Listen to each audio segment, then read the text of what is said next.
미국에서 오늘은 어머님들에게 존경과 감사를 드리는 이 마더스데이지만 우리 교회는 우리 한국의 전통을 따라서 두 분 부모님들께 감사를 드리는 이 어버이 주일로 지키고 있습니다.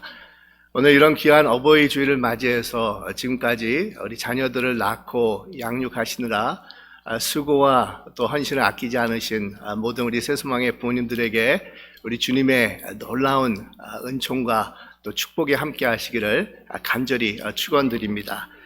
또 어버이날을 맞이했지만 여러 가지 사정상 찾아가 뵙지 못해서 안타까워하는 그런 분들도 계십니다. 아니면 먼저 우리 하나님 나라에 보내시고 정말 아쉬움을 가지고 이 자리에 나와 계신 우리 교우 여러분들도 계실 것이라고 생각이 드는데 이런 분들에게 우리 주님의 한없는 위로가 함께 하시기를 간절히 축원드립니다. 요즘 우리가 살고 있는 이 현대 사회는 점점 갈수록 부모님들을 존중하고 공경하는 그런 풍조가 사라지는 그런 안타까운 모습을 가지고 있는 시대다라고 말할 수가 있습니다. 특별히 유교적인 전통이 강해서 충효의 아름다운 미덕을 가지고 있다라고 자부하고 있는 우리 한국에서도 아쉽게도 부모 공경의 개념이 점점 갈수록 희석이 되는 것을 우리가 볼 수가 있습니다. 오래전에 어느 신문에서 본 이 만화 중에서 이런 것이 있었습니다. 한 어린아이가 어버이날 자기 방에 누워서 곰곰이 생각을 합니다. 오늘이 어버이날인데 하늘 같은 부모님의 은혜를 어떻게 갚을 수가 있을까 이렇게 고민을 합니다. 이렇게 이 아이가 생각을 하다가 마켓에 가가지고 아이스크림 2개를 사서 아버지 어머니에게 드리는 겁니다. 아버지 어머님 감사합니다. 오늘 어버이날인데 이것을 통해서 제가 감사를 표합니다 라고 하면서 아이스크림을 사다 드립니다. 그러자 부모님이 너무 감격을 해서 어찌할 바를 몰라 합니다. 그런데 이 아들이 돌아서서 혼잣말을 하면서 나가는 것입니다. 에이, 어린이날 빚 갚았다. 더러워서. 생각한데 아마 이 만화가 오늘날 현대인들이 가지고 있는 이 부모 공경에 대한 그런 마음을 정확하게 집어서 풍자하고 있는 것이 아닌가 이런 생각이 들었습니다. 이 많은 분들이 부모에 대해서 감사하고 공경을 해야 된다는 것은 정말 너무도 잘들 알고 있지만 그것도 마지 못해서 하는 경우가 이 대부분이라는 겁니다. 마치 연례 행사처럼 어버이날 같은 때에 의무감을 가지고 형식적으로 부모 공경을 겉으로만 실천하고 있습니다. 여러분 얼마나 안타까운 현실인지 모릅니다. 하지만 기독교는 효도의 종교라는 것을 분명히 성경에서 말씀하고 있습니다. 한때는 처음 기독교가 한국 땅에 들어왔을 때 제일 어려운 것들 중에 하나는 효를 근본으로 하는 유대교 사상과 이 갈등이 있었기 때문에 이 기독교가 전도하는데 굉장히 애를 먹었다는 겁니다. 이 당시 많은 사람들의 생각 속에는 이 기독교는 이 부모와 조상을 무시하는 그런 서양 종교라고 해가지고 기독교를 무척이나 배타하는 생각들을 많은 사람들이 가지고 있었던 겁니다.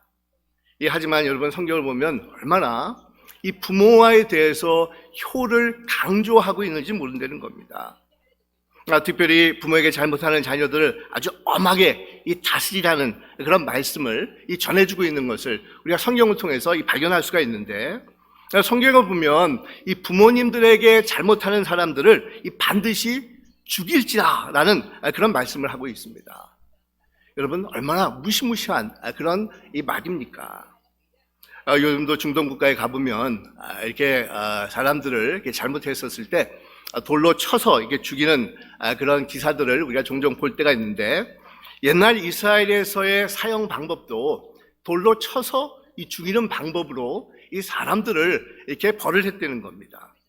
이 잘못한 사람이 있으면 성 밖으로 끌어내가지고 온 동네 사람들이 한두 사람들이 모이는 것이 아닙니다. 많은 사람들이 다 모여가지고 돌을 던지는데 커다란 돌 무더기가 될 때까지 던져서 죽이게끔 되어 있습니다. 여러분 이와 같이 하는 이유는 다른 사람들에게도 경고를 주기 위해서라는 겁니다. 이런 죄악은 다시는 일어나면 안 된다는 것을 모든 사람들에게 경각심을 부여하기 위해서 이렇게 한두 사람 모여가지고 돌을 쳐서 죽이는 것이 아니라 많은 사람들을 모아가지고 동네 사람들이 보는 앞에서 이런 사형 방법을 집행한다는 겁니다. 근데 여러분, 얼마나 끔찍한 일입니까? 부모를 공경하지 못하는 것은 이런 끔찍한 형벌을 받을 정도로 사회에서 엄하게 다스려야 된다는 것을 말씀하고 있는데, 여러분, 특별히 부모를 어떻게 공경하지 않는 자들에게 이런 끔찍한 징벌이 내려지냐 하면은, 첫째로 출애굽기 21장에 보면 자기 어미나 아비를 치는 자는 반드시 죽일지니라라고 말씀하고 있습니다. 그러니까 부모를 치는 자식이라 하면 구태여 잘잘못을 가릴 여지도 없다는 겁니다. 어떤 이유를 막론하고 부모에게 손찌검을 하는 자식은 이유를 불문하고 용납해서는 안 되고 반드시 끌어내서 죽여야 된다는 것을 아주 엄하게 말씀하고 있습니다. 그리고 신명기 21장에 보면 사람에게 완악하고 패역한 한 아들이 있어 그 아비나 어미의 말을 순종치 아니하고 부모가 징책하여도 듣지 아니하거든 그 성읍의 모든 사람들이 그를 돌로 쳐 죽일지니라고 말씀을 합니다. 그리고 세 번째는 출애굽기 21장에 기록이 되어 있는데 그 아비나 어미를 저주하는 자는 반드시 죽일지니라고 말씀하고 있습니다. 그러니까 예를 들어서 연세 드신 부모에게 빨리 죽으라는 등 이런 폭언을 하는 경우가 있다고 하면 부모의 존재에 대해서 업신여기는 그런 자식이 되므로 그냥 끌어내서 죽이라라고 말씀하고 있는 겁니다. 우리 잠언서 30장에 보면 좀 더 심각한 그런 표현으로 우리에게 경고를 주고 있는데, 여러분 한번 들어보시기 바랍니다. 아비를 조롱하며 어미를 순종하기를 싫어하는 자의 눈은 골짜기에 까마귀에 쪼이고 독수리 새끼에게 먹히리라, 이렇게 말씀을 하고 있습니다. 여러분, 무시무시한 그런 형벌을 말씀하고 있지 않습니까? 그런데 왜 이렇게 우리 성경에서는 이 부모를 공경하지 못하는 자들에게 엄하고 정말 무시무시한 형벌을 가하라라고 말씀하고 있겠습니까? 그 이유는 첫째로 부모님들은 우리 존재의 근본이고 또 핵심이 되기 때문이라는 겁니다. 뿌리가 되기 때문이라는 겁니다. 이 세상 모든 인간들은 부모 없이 태어난 사람은 한 사람도 없습니다. 설령 고아로 태어나서 한 번도 부모의 얼굴을 보지 못하고 자란 사람이라 할지라도 이 세상에 존재하는 모든 사람들은 꼭 부모가 있어야지만 생명을 받아서 이 세상에 나와서 살아갈 수가 있는 것이라는 겁니다. 우리 한자에서도 신체 발수는 수지 부모라는 그런 말이 있지 않습니까? 즉 우리의 몸을 비롯해서 머리털과 피부까지도 모든 것이 부모로부터 받은 것이라는 것을 의미하는 그런 단어입니다. 내가 지금 이렇게 생명을 가지고 존재하는 이유는 다른 것이 아니라 바로 부모님이 계셨기 때문이라는 겁니다.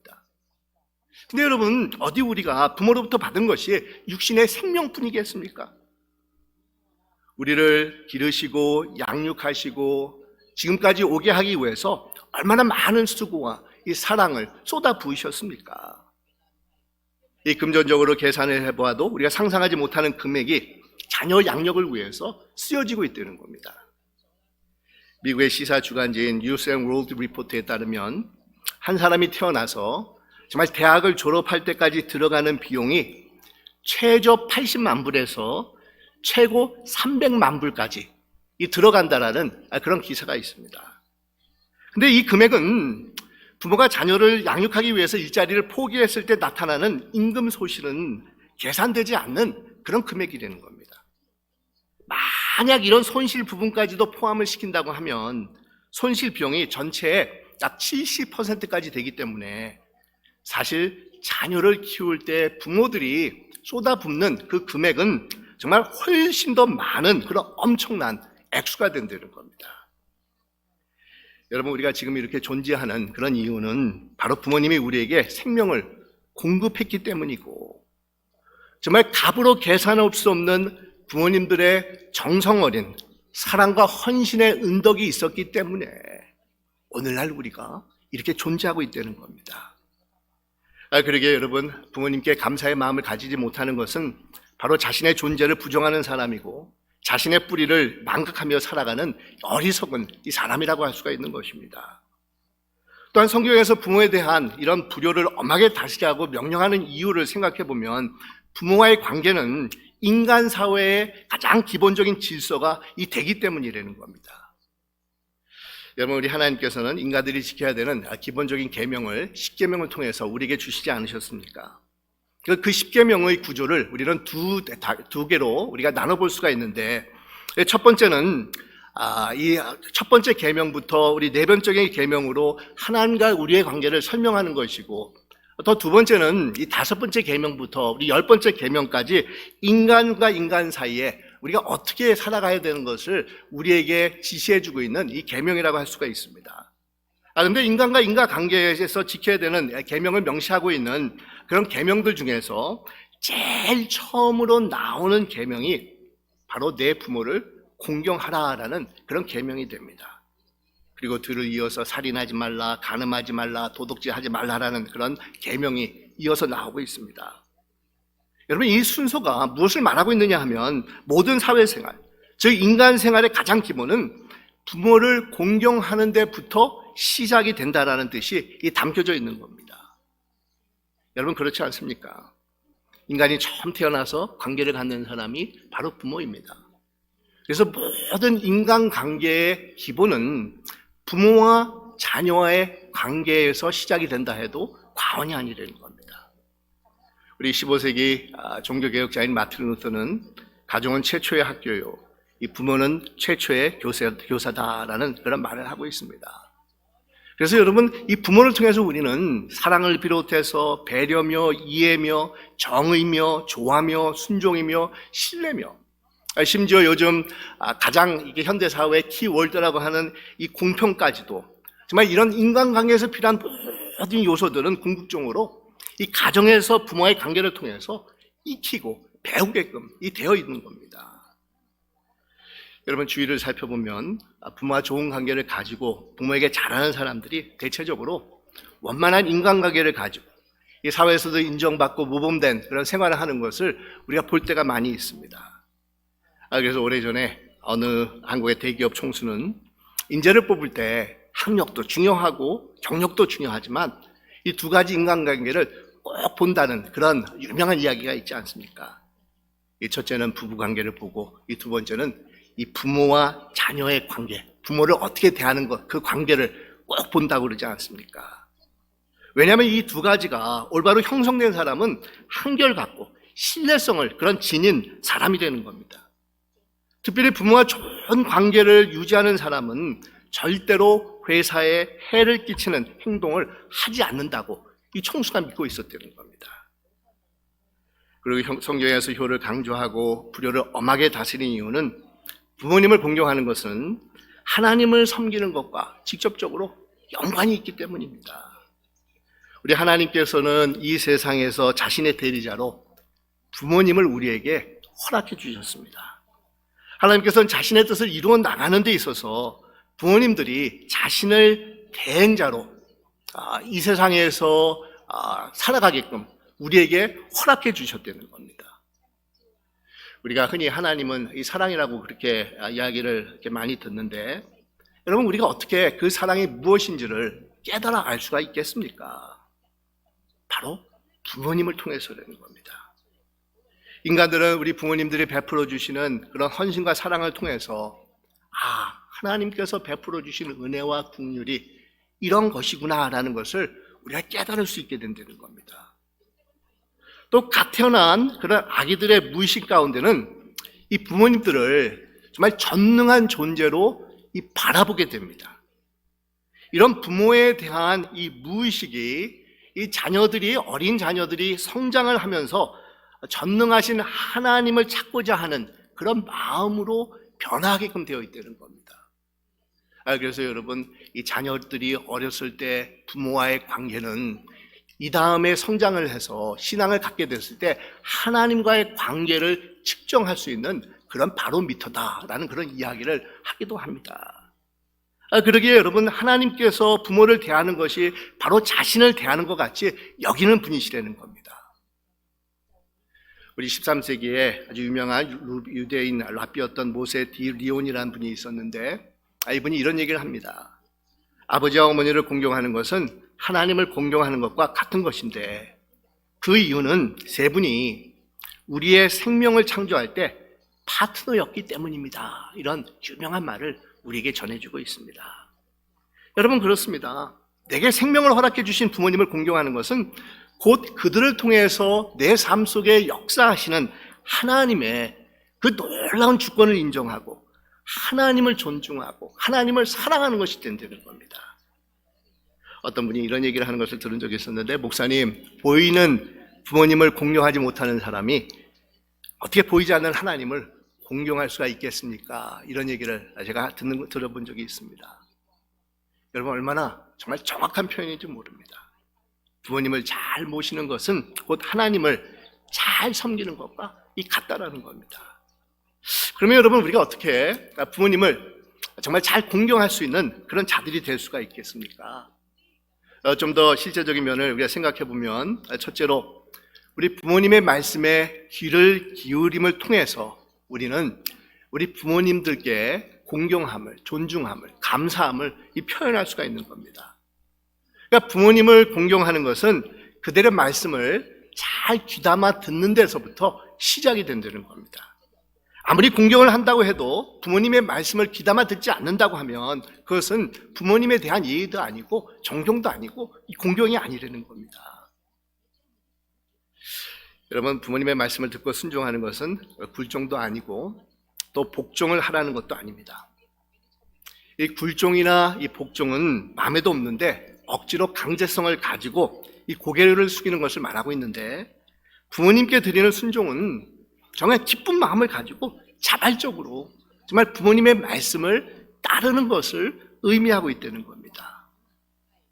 사실 여러분, 한번 곰곰이 생각해 보시기 바랍니다. 이 세상에서 누가 부모님들처럼 우리의 잘됨을 위해서 생각하고 고민하면서 말씀해 주는 사람이 어디 있겠습니까?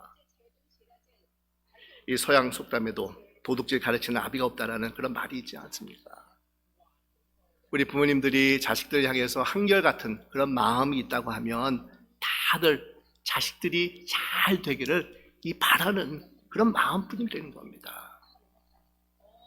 그래서 저도 힘든 일이 있을 때마다 찾아가서 조언을 구하고 정말 기도를 부탁드리는 분이 계시는데, 저희 아버님이십니다.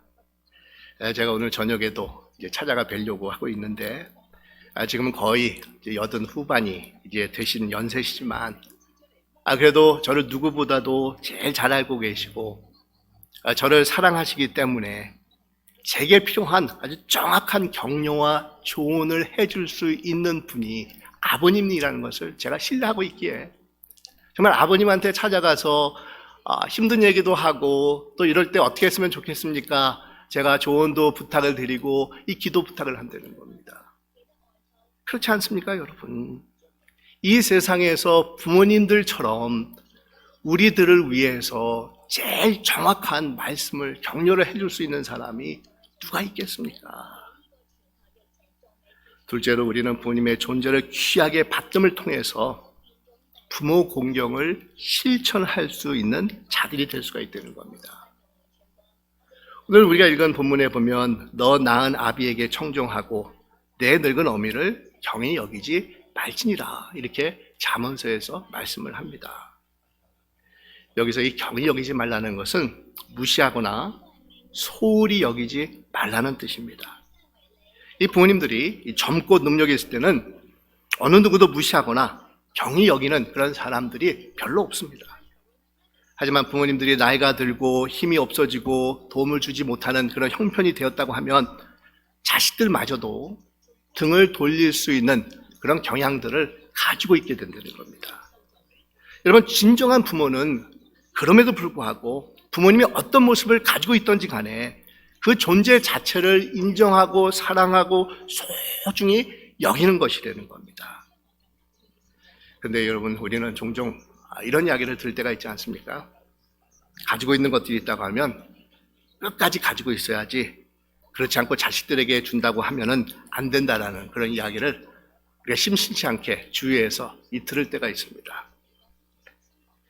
어느 나이 드신 어머님이 자식들이 찾아오면 커다란 다이아몬드 반지를 그냥 꼭 꺼내가지고 자랑을 했다고 합니다. 이 며느리 앞에서는 내가 죽으면 이 다이아몬드 반지 너한테 줄까봐 이렇게도 얘기를 하고, 또 딸 앞에서는 너 하는 거 봐가지고 내가 이거 죽고 나서 너한테 줄 수도 있어 라고 하면서 이 자식들에게 언지를 주었다고 합니다. 근데 그래서 그랬는지 딸이고 며느리고 자식들이 이 어머님에게 아주 극진하게 받들었다는 겁니다. 그런데 어머니가 돌아가시고 알아보니까 그 반지가 가짜 다이아몬드였다고 그러지 않습니까? 여러분 어떠십니까? 이런 얘기를 들을 때 우리는 남의 이야기 같지 않아서 관심을 가지고 귀가 솔깃해서 듣게 되지만 참 어떻게 보면 이 안타까운 이야기입니다. 그렇지 않습니까? 부모님의 존재 자체를 귀히 여기고 소중히 여기고 감사하게 생각하는 것이 아니라 무엇인가 자신들에게 도움이 되기 때문에 받을 수 있기 때문에 정말 효도를 한다라는 그런 이야기이기 때문에 얼마나 우리가 사실은 잘못되고 변질된 그런 효도의 모습이 아닌가라고 생각해 볼 수가 있다는 겁니다. 약 100여 년 전에 있었던 일인데 미국의 어느 조그만 마을에 아주 불쌍하게 홀로 아들 하나 키우면서 살아왔던 그런 어머니가 있었다고 합니다. 그런데 다행스럽게도 이 아들이 정말 공부를 잘하는 아주 효자 아들이었는데 고등학교를 졸업하는데 발리빅토리안이 돼가지고 최우수 학생이 돼가지고 그 졸업생 대표로 이제 연설을 하게 되는 겁니다. 그런데 어머니에게 고민이 생깁니다. 너무 가난하다 보니까 아들의 그 영광스러운 졸업식인데도 불구하고 변변하게 옷 하나 제대로 입을 것이 없는 겁니다. 그래서 이 어머니가 궁리하던 것에 아들에게 이렇게 얘기를 합니다. 아들아, 너의 졸업식에 꼭 참석을 하고 싶지만 갑자기 급한 볼일이 생겨가지고 힘들 수 있겠다. 이렇게 얘기를 합니다. 그러자 이 아들이 그 이야기를 들으면서 펄펄 뛰면서 간곡하게 얘기를 합니다. 어머님 절대로 안 됩니다. 어머니 안 계시는 그 졸업식이 무슨 의미가 있겠습니까? 무슨 일이 있어도 어머님 꼭 오셔야 됩니다라고 당부를 합니다. 그래서 어쩔 수 없이 어머니가 졸업식에 참석을 하는데 혹시라도 초라한 옷차림이 아들에게 수치스러움이 될까봐 이 어머니는 맨 뒤에 숨어서 앉아서 아들 졸업식에 참석을 했다는 겁니다. 아들이 졸업생 대표로 단상에 올라가가지고 연설을 하고 목에 영광스러운 그런 메달을 이렇게 교장 선생님이 달아주는 것을 받아가지고 이 단상에서 내려오자마자 이 아들은 어머니한테 막 달려갑니다. 그러면서 자기 목에 걸려 있었던 메달을 어머니 앞에 어머니에게 걸어드리면서 어머님 감사합니다. 모든 것이 어머님 때문입니다. 라고 하면서 울었다는 겁니다. 여러분 이 사람이 누군지 아십니까? 미국의 28대 대통령이었던 우드로 윌슨 대통령입니다. 요즘은 시대가 바뀌어가지고 이분이 당시에 인종차별주의였다는 것이 부각이 되어서 조금 컨트로버시도 있지만 사실 이분은 우리가 속해 있는 미국 장로교회 장로로서 아주 독실한 그런 신앙심을 가지고 사셨던 분이기도 합니다. 이분이 대통령으로 재임되었던 1914년 미국 국회에서 5월 두 번째 주일을 어머니 날로 정하게 되었고 그때부터 시작을 해서 매년 5월 두 번째 주일을 미국에서 어머니 날로 지키고 있다는 겁니다. 마지막으로 우리는 적극적으로 우리 부모님들이 어떻게 하면 기뻐하면서 노후를 편안하게 사실 수 있을까를 늘 신경을 쓰면서 실천해야 된다는 겁니다. 오늘 그래서 부모를 기쁘게 해드리는 구체적인 방안을 10가지로 제안하는 것이 있었는데 여러분들에게 말씀을 드려보면 이런 겁니다. 첫째로 부모님을 자주 찾아가 뵙고 가능한 한 많은 대화를 나누라. 두 번째, 부모님이 취미 생활을 할 수 있도록 도우라. 세 번째, 여행의 기회를 통해서 세상을 볼 수 있게끔 하라. 네 번째, 부모님을 이해하려고 노력해라. 다섯 번째, 자녀들 앞에서 부모님을 공경하는 모습을 보여주도록 하라. 여섯 번째, 항상 좋은 형제 우애 관계를 가지도록 노력해라. 일곱 번째, 매월 일정한 용돈을 드려라. 여덟 번째, 외출할 때 종종 부모님을 모시고 가라. 아홉 번째, 항상 고마움을 표현해라. 열 번째, 부모님께 하나님을 만나는 인생의 최고 선물을 드려라. 이렇게 10가지로 이 부모님을 어떻게 하면 기쁘게 하게 될 수 있을까? 실제적인 방법을 제안하고 있습니다. 여러분, 우리 옛말에 이런 말이 있습니다. 나무가 평온하기를 원하여도 바람이 멎지 않고, 자식이 부모에게 효도를 다하기를 원하여도 부모는 자식을 기다려주지 않는다. 이런 얘기가 있습니다. 철이 들어서 이제는 부모님을 생각하고 효도를 이제 해볼까라고 생각을 하는데 때가 늦었다는 겁니다. 부모님이 계시지 않기 때문에 이제는 더 이상 어찌할 도리가 없는 상황이 왔다는 겁니다. 그렇습니다, 여러분. 그렇기 때문에 효도할 때는 다른 때가 아닙니다. 형편이 나아지면, 자식들이 좀 더 성장을 하면, 가게가 좀 더 잘 돌아가면, 여러분 아니라는 겁니다. 부모님께 효도할 수 있는 때는 바로 지금이라는 때라는 겁니다. 부모님을 기쁘게 해드리는 때는 바로 지금이라는 때가 부모님을 기쁘게 해드리는 그런 때라는 겁니다. 사실 저도 이 어머님을 이렇게 7년 전에 먼저 이렇게 떠나 보냈는데, 어머님이 이렇게 암 판정을 받았을 때 제 나름대로 한 1, 2년 어머님이 살아계시는 동안에 마지막으로 그래도 제가 잘 해드리겠다라는 굳은 결심을 하고 노력을 참 많이 했습니다. 제 나름대로 노력을 많이 했는데, 요즘 제가 이렇게 운전을 하면서 가끔 어머니 생각이 나고, 참 내가 그때 잘해드린다고 했지만, 참 후회가 된다. 왜 이렇게 못했을까? 왜 이렇게 잘해드리지 못했을까? 이런 마음이 너무도 내 마음속에 다가와서 참 힘들 때가 참 많이 있습니다. 여러분, 그렇습니다.